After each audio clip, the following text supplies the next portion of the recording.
Alright, if it sounds like I haven't slept, well, I in fact have not slept, and if it sounds like I'm still sick, I am still kinda sick. So we got the wombo combo running up here. But yeah, before I get started here, every 1,000 subs in January, I will give away one Dazzler Pass in February. We have one guaranteed already because y'all hit 16,000 subs in 9 days, which is just absolutely wild. So yeah, 17,000 subs, a bonus incentive because if I hit it, I will rank 3 Kang or OG Thanos. So yeah, if you want to be a part of the giveaway, have a chance to win a Dazzler Pass, subscribe, and let's get started. So I'm just gonna play out this first video. We're just gonna watch it together. I'll try to be quiet. That's impossible for me, I'm sorry, but let's just look at what Okoye does here. And I hope I say her name right throughout the video, but the odds are so slim, so I apologize in advance, alright?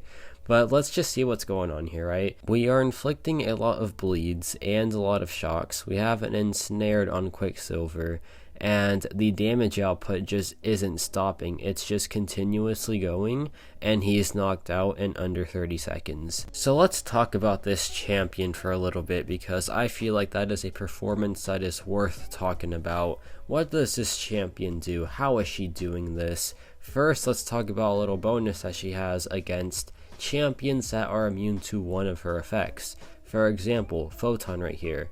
If she is immune to bleed, which she is, we instead refresh 4 of our shock debuffs whenever we trigger the bleed immunity. So she is very, very good for any matchup where the opponent is immune to one of her effects. As you can see right here, we can dex freely because her dexterity is super enhanced, but I don't remember reading anything about it on the abilities page, so it could be bugged. But anyway, we're almost at 50 shocks right here. We dropped the relic, and yeah, the fight's just done. She took out that Photon, who is, by the way, one of the hardest defenders in the game, in about, let's see, 41 seconds. Alright, this is future me. I forgot to put this fight into the original video, so I had to include it right now. But this is the second hardest defender in the game. This is Bullseye, right? And we're gonna counter him so easily because of the ensnared debuff. But not only that, just the pure fight time that Okoye puts up against this guy is unreal. It is absolutely absurd. Right here, we drop the SP2 in just a second, and look at how he just melts, right? Half his health is about to just evaporate, and then we drop the relic, and this was the second hardest defender in the game, taken in literally 30 seconds, man. Now we have the Sasquatch fight. You know Sasquatch, one of the hardest defenders in the game also because of his pure tankiness. So here's the thing. You would first think, hey, she has so many dexterity buffs, right? In a realistic fight, she couldn't take this because she would just feed him SP3s. Well, that's another thing to chat about because Okoye has this really unique mechanic where she just straight up turns off opponent masteries. She can turn off Mystic Dispersion, she can turn off the opponent's Science Serum. She turns off a lot of different ones, but the main thing is she turns off Mystic Dispersion. So she counters pretty much any Mystic in the game that would try to take advantage of her dexterity buffs that she has a lot of. And that's another thing to talk about.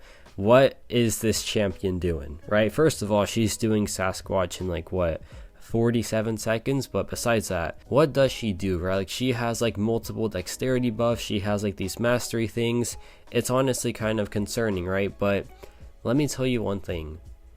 If you just ignore all that, all that extra stuff, she is genuinely one of the simplest champions in the game, and she's insanely effective. So I'll talk about the small stuff, right? Whenever she dexes, she gains bonus dexterity buffs, and whenever she lands a hit, she gets rid of those precisions. She can stack a ton of them, and the damage output is significantly increased because of them, because guaranteed crits are very nice, and crits are how she inflicts her debuffs. So yeah, it's very important to have those dexterity buffs. Not super important, but they'll help you get more damage, obviously. Additionally, she has a very enhanced combo meter because of like her base abilities and also her animations. And at 50 combo hits, she gains a vicious passive. Now, vicious passives are, of course, passives that increase your DOT damage, so you want to try to get there as soon as possible, drop the SP2, and then anything just melts, right? But that's really it. She has one other bonus thing where she has her dexterity replaced with ensnare. So it's not replaced with it, right? Like, she still gains a lot of dexterity buffs, obviously, but she gains a bonus effect with her dexterity. And whenever she dodges a hit, she inflicts a very long ensnare. So yeah, it is really good for countering evade characters. She is, I think, one of the best evade counters because she has access to it immediately, and you know how much I love that, right? Now, here's one very odd thing about this character. She does have this mechanic where, like, she doesn't benefit from critical damage rating, so like her crits are just non-existent. But here's the thing, it is converted into debuff duration, I believe. So like having crit damage, like, you know, stat focus, having crit damage synergies, they do help this champion, but it doesn't like seem like it based on her critical hit numbers, but they do help just in a different way. And yeah, this character's insane, right? Like, the damage output is absolutely crazy. Like, it is absurd. It is absolutely absurd, man. Like, while I've been talking about this champion, she's been putting up insane numbers throughout this video. And she is so easy to play. You just hit the opponent and that's it. You've done most of the work. It's that simple with her, right? The fine print with like the mastery stuff, yeah, it might confuse you, but at the end of the day, just hit the opponent, drop your SP2, that's it. If you want to get some bonus damage in, you can drop your heavy attack after you drop the SP2 to reinflict some debuffs, which is honestly pretty helpful. Like right here, I do it, and yeah, it does help a lot to get those debuffs enhanced with the vicious. And like, the damage output is obviously insane as per usual with this character, and this 9.1 fight is melting so quickly now, and she is just like in complete control of the fight, and that's it. That, like, simple as that, man. Under a minute. Incredible. Absolutely incredible. This isn't like the best place to showcase this character because she isn't immune to cold snap, but I wanted to find like a thunderstruck node in you know, like in a non-Act 6 scenario. So I had to go with like this Iceman here, and while I take the cold snap damage, that's to be expected, just look at how well she takes this Iceman despite him being bleed immune, right? Because I feel like that was everyone's concern at first, like, can this champion handle the characters that are immune to just one of her effects? The answer is absolutely. She definitely can, and she does it very, very well. Can she take champions that are immune to both? Absolutely not. Avoid that with a 10-foot pole. But like, that was to be expected for sure, right? But seeing her perform this well in like one immunity matchups, it's like honestly kind of surprising. And she is just melting this Iceman. He melted us first, but we retaliated big time, and he cannot do anything about it, and the matchup is just over. That was a minute, right? That was like a minute. That was a minute. That's crazy, man. Now we have this safeguard Spider-Man. Spider-Man is very annoying, this Stark enhanced one, because the evade chance is so low, and it's so low to the point where you can be like, oh, it's not gonna affect me, right? It is gonna affect you. Trust me. It'll affect you.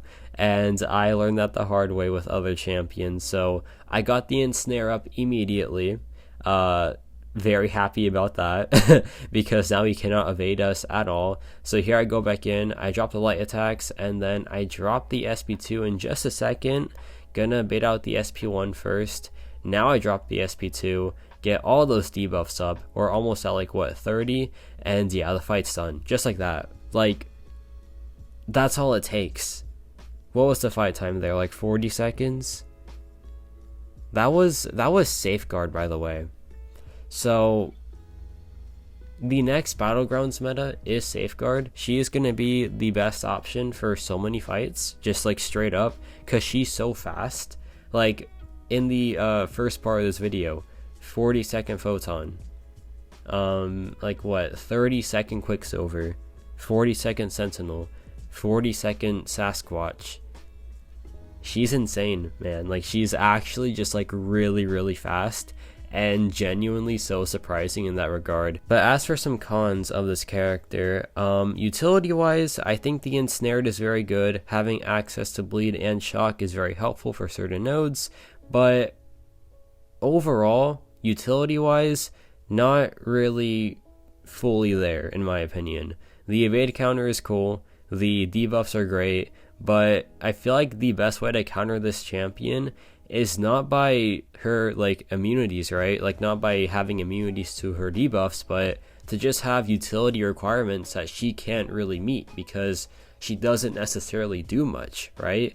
It's very easy to stop this champion by having certain utility requirements that she really just cannot meet because her utility just isn't fully there. Now, when she like does have utility, it is very, very good. She is, in my opinion, one of the best evade counters in the game, but there's a lot more than just evade in this game, right? So she won't be able to counter all those other annoying tropes of some champions.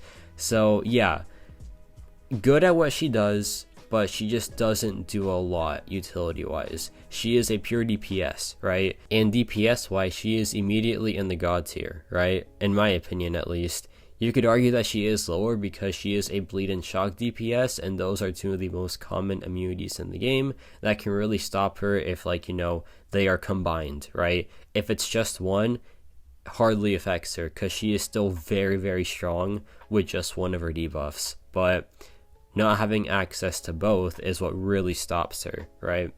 But yeah, besides that though, like her overall, I guess, general lack of utility, and like the fact that if both immunities are present, she can't really do much. I think she is a really, really like powerful champion that is an absolute force to be reckoned with. So yeah, I really like this champion. I'm really impressed with this champion so far. I know her limits already because she is so simple to understand. If you can bleed, if you can shock, you're gonna win, right? If the utility ask isn't that big, you are gonna win.